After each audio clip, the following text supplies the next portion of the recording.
ان لو اي واحد فينا استنى الفرصه للروقان التام، وان هو يفضل يسوف لحد ما يوصل لمرحله ان هو يفضى خالص من الالتزامات عشان يبدا يلزم نفسه بباث للمذاكره او للتطوير او للاجتهاد، سواء في مجاله او في مجال موازي.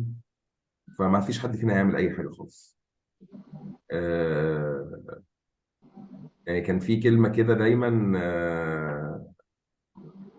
هي يعني ممكن تبقى مثال اللي احنا بنتكلم عليه، اللي هي هجر العوائد.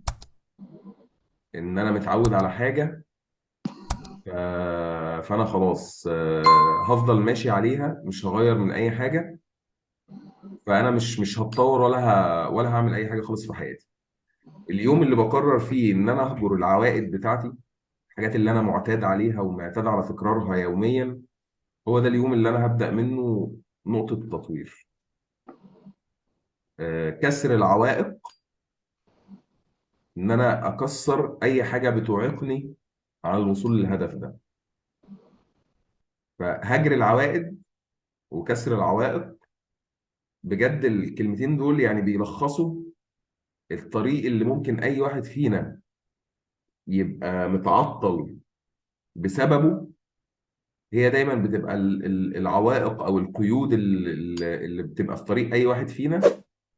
اليوم اللي تتغلب فيه على الحاجتين دول، خلاص انت يعني ان شاء الله باذن الله هتنطلق. فهي دي كانت كلمتي بقى للناس كلها طبعا، وللشباب الصغير بالاخص يعني.